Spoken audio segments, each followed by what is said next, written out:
Well, hello everybody. Welcome back to the Dependent Fanatic channel. I am the Dependent Fanatic, and we're talking Penn State football now, and I already did my spring top 25 predictions. So if you watch that, you know I think Penn State's going to go 10-2, but things can change.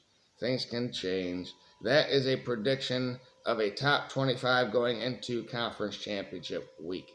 So you can go check that video out, please. I hope you do. Also, I hope you all watch the other title contender breakdowns that I have, including Ohio State, Michigan, Georgia, Texas, Notre Dame, Florida State, others, soon to be USC coming up. So all of them I put in a playlist that you can watch in a card at the end of this video, or in a end screen clip. So stay tuned for that at the end of the video. As far as Penn State, this is going to be coaches, of course, like I always do, first. And then players. Your production coming back. I know a lot of you do not like the fact that I do not include freshmen or senior or sophomores or anyone that hasn't proven themselves. In these videos, you got to have at least 4 catches or 4 tackles to be mentioned in these videos as national title contenders. Because if you're worried about freshmen, you don't have the depth to win a conference or national title, in my opinion. You have to have that experienced, returning production coming back for your team, and Penn State has a lot of it on the defensive side. The offensive side, not so much, but we'll get into it after the coaches. Here we go. James Franklin is in year 11 here at Penn State. He won the Big Ten in year 3. That was a long time ago. It's been a while. But he has an 88-39 record here at Penn State, including 5 10-plus wins from in a season. 5 of them. He had at least 3 11-win seasons, I think.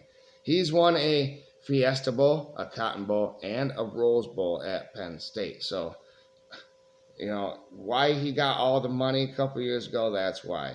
And, you know, if you're a Penn State fan, I would defend him as well. This guy won 9 games twice at Vanderbilt. Twice. In the SEC in 3 years. So, it's special. And the Big Ten is a gauntlet. So, you know, and he knows that. He knows he has to get above Michigan and Ohio State, and he plays only one of those teams this year in the regular season. Who did he hire as offensive coordinator? All right, we're going to go coaches, like I said, players, and then I will do a predicted floor, ceiling. You know my actual prediction is 10-2 as of right now, but I'm still going to give you a floor and a ceiling for this team.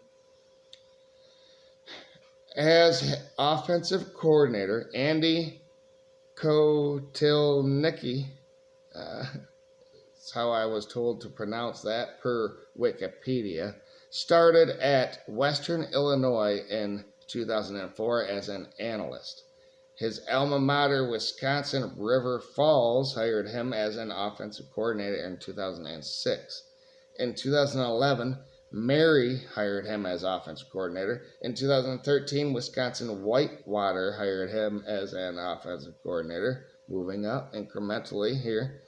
He was then spent 6 years at a university I know of, finally, in Buffalo, who was in the MAC Conference Group of 5. From 2015 to 2020, he was then Kansas's offensive coordinator under Leopold at Kansas from 2021 to 2023. So he's a great offensive coordinator, and Franklin hired him at Penn State. Obviously, he's good at offenses, and we will see what he can do with this roster. All right, and then on defensive side, defensive coordinator is Tom Allen, best known as the Indiana head coach for the last 7 years. He knows the Big Ten landscape. Good hire. Before that, he was at so many bad teams, earning his due and honing his craft. many high schools were involved with Tom Allen being their coach. So, you threw him a bone, and hopefully it pays off, but it should because your defense is amazing. All right, let's talk quarterback, though, first. Drew Allar is going to be your starter, a junior, true junior. Started as a freshman, so this will be his third starting season. Last year he went 233 for 389, which is 60% completion percentage. He had 2,631 yards, 6.8 average per completion. That is low.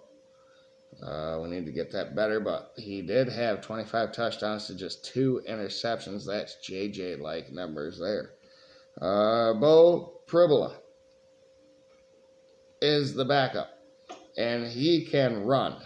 He had 56 carries last season for 329 yards, 5.9 average, and 6 rushing touchdowns, but he also passed the ball a few times, 21 times. He completed 11. He had 52%. For 149 yards, which is a 7.1 average. He had 4 touchdowns on them, 11 completions to just 0 interceptions last season for Penn State. At running back, you have Nick Singleton and Katron Allen back. Who's the starter? Who knows? They're both juniors. They both came in together, and they're both dominating together here. 171 yards for Nick Singleton last season, 752 yards. 171 carries, 752 yards. 4.4 averages all but 8 touchdowns, and he also had 26 receptions for 308 yards, 11.8 average, and 2 touchdowns. Receiving, excuse me. And then Katron Allen, a junior as well, 172 carries, 902 yards, 5.2 average, 6 touchdowns, 14 receptions for 81 yards, which is a 5.8 average. Nothing to be scoffed at. And he had a receiving touchdown. At tight end, you have a guy coming back. Tyler Warren, a senior upperclassman yet again. 34 receptions for 422 yards, 12.4 average, and 7 receiving touchdowns. Behind him, you got a guy, Khalil Dinkins, redshirt junior, had 5 tackles, 57 or 5 receptions, 57 yards, 11.4 average, and 2 touchdowns. Julian Fleming is at wide receiver X for you, a senior transfer from Ohio State. Penn State knows who they had to play behind at Ohio State. They knew who he had to play behind at Ohio State. He was frustrated. He had to transfer, and Penn State got him. Great get, because he had 26 receptions for 270 yards behind all those great wide receivers for a 10.4 average. Backing him up is Amari Evans, had 4 receptions, 95 yards, 23.5 average, and 1 touchdown. At the Z, wide receiver Z, Harrison Wallace the third is a redshirt junior who had 19 catches for 228 yards, a 12 average, and 1 touchdown from last season. Mecky Flowers backs him up. I only include him as a redshirt sophomore because he played a bit of safety last year, but you need that wide receiver depth. At the slot, you have Keon Saunders, a redshirt sophomore who had 6 catches, 56 yards, 9.3 average, and 1 touchdown.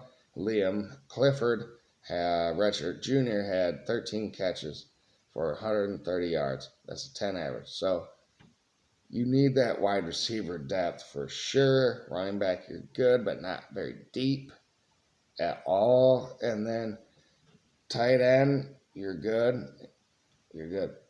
And at quarterback, you're good. So what is all that behind? It's going to be behind your offensive line. Left tackle, our lads had as Drew Shelton. Let me know in the comments below who you think the starters are going to be for Penn State. I'm a Michigan guy, so I do not spend all day looking at what you have. But as a Penn State fan, you can let me know what I need to look out for. At left tackle, Drew Shelton Jr. I think you got 2 starters coming back, one through the transfer portal. So only 1 starter coming back, and that's right guard Sam Wormley, a redshirt senior. So at left guard, you have Olivega Aon, a redshirt sophomore. At center, you have Nick Dawkins, a redshirt senior. So some experience there. At right tackle, redshirt junior transfer from Wisconsin. He started for Wisconsin, so that is a good get for you there at right tackle. Backups include left guard J.B. Nelson, who's a redshirt senior. So if Ione doesn't work out, you got this guy. After him, you are very young and unproven. Very young and unproven. So what's the defense going to be? It's going to have to be really good, in my opinion, to make up for your lack of offensive line and running back depth. You have 2 really good starters, but is it good enough? Is it good enough? And is Allar the guy? Can he throw downfield? That is all to be seen here. Let's talk defense, though, which I think can be top 10 or 5 in the nation. It just depends on your offense and how much they can help out your defense. But you have a lot of production coming back here on the defense. Let's start on the edge. At lefty end, you have Dennis Sutton, a junior who had 26 tackles, 3.5 sacks, 2 forced fumbles, 1 fumble recovery, and 1 pass breakup last season. Zariah Fisher backs him up, a redshirt senior, 17 tackles, 3.5 sacks, and 1 fumble recovery. Smith Vilber is a redshirt senior who had 7 tackles and 3 sacks, who backs all of them up. At right D end, you have Abdul Carter, a junior, 49 tackles, 4.5 sacks, 1 forced fumble, 1 fumble recovery, and 5 pass breakups. Amin Vanover, a senior, had 6 tackles and 1.5 sacks last season and 1 forced fumble. And then backing them up is Jameed Lyons, who had 6 tackles and a sack last season. On the interior, not too shabby as well. Very deep here. Zane Durant is a junior who had 17 tackles, 2 sacks, and 1 forced fumble last season at lefty tackle.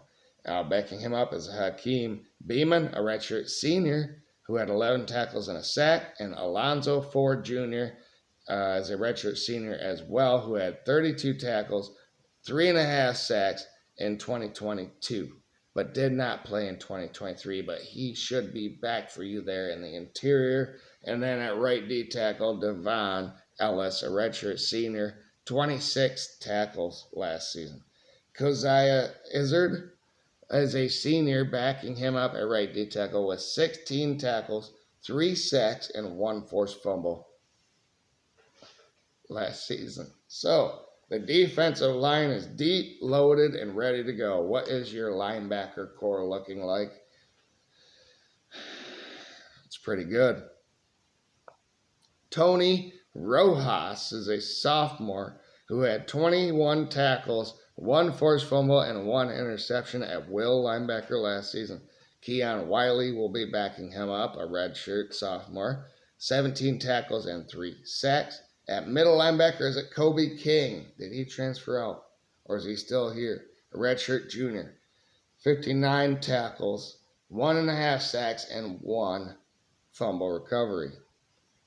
And backing him up is Tyler Elston, a senior, 21 tackles, 1 fumble recovery, and 2 pass breakups. And then at the SLB, like I said, slot wide receiver or slot linebacker. Do they just cover the slot? Is that what that is? Dominic DeLuca is listed there, redshirt junior, 29 tackles, 1 sack, 2 forced fumbles, 2 interceptions, 1 for a touchdown, and 3 pass breakups. Starting to believe that he's like the rover position. In this secondary, You are good on paper as well. At left cornerback, Cam Miller, a junior, is back. 24 tackles, 3 sacks, 1 interception, and 1 pass breakup. Jalen Kimber, a redshirt senior, a transfer from Florida coming in this year. 23 tackles at Florida, 1 fumble recovery, and 5 pass breakups in the SEC there. And then Zion Tracy will be backing all of them up, 12 tackles as a freshman, true freshman last season. At right corner, A.J. Harris is a sophomore, transfer from Georgia, who had 8 tackles as a freshman himself at Georgia. And then backing him up is probably Elliott Washington II, a sophomore himself, 9 tackles as a freshman himself there for you last season at Penn State. So we're talking safeties now. Zaki Wheatley is back, I believe, at free safety, redshirt junior, 24 tackles last season. And then at strong safety, Kevin Winston Jr., redshirt junior, had 60 tackles last season, 2 fumble recoveries, 1 interception, and 5 pass breakups. Your defense can be really good. Just depends on what your offense is going to be, and that's what we're talking about here. What's your schedule? At West Virginia, I think you win. Penn State leads that series 49-9-2 all time. Bowling Green at home, you win. Kent State at home, you win. Illinois at home, you'll win. UCLA at home, I think you'll win, even though UCLA leads this series 4-2. But this time it's in Happy Valley. I think you get your vengeance and you kind of get that, start to equal that series versus UCLA. At USC is a question mark for me, but as you know, I thought you're going to go out there and you're going to lose that game unless Allar can be the guy, your offensive line can prove themselves, and the running backs can shine. All right. Then it's a very interesting thing. It's the only team I've seen that had 2 bye weeks consecutively, and that is Penn State. They have a bye week after USC and then another bye week. I think Penn State is the only one, but it's before you go to Wisconsin. So you have 3 weeks to prepare for Wisconsin. You have to go win that game. You really do. And then Ohio State at home is right after that, and that's a question mark for me. I have you losing that game as of right now. Washington at home is after that. Penn State, you lead that series 3-0. This time it's at home, which Washington has never been. In Happy Valley, in the whiteout maybe. At Purdue, you'll win that game. At Minnesota, you'll win that game. Wisconsin at home, you'll win that game. So, really, there's like 3 question marks for me, but I think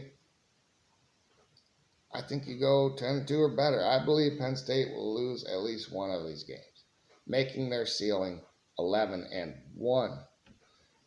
So, what do you think down in the comments below? Let me know. USC breakdown is next. There you have it. Let me know if you want me to do Ole Miss. Go watch the top 25. I know you got to flip your tablet or whatever to see my amazing graphics on the channel, which is just paper and pen.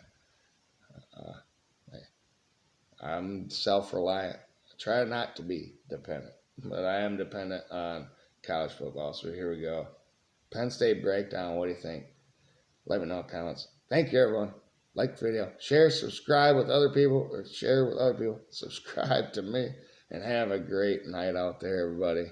Go Blue, and hey, go Penn State. Come on. Can you break through? We shall see.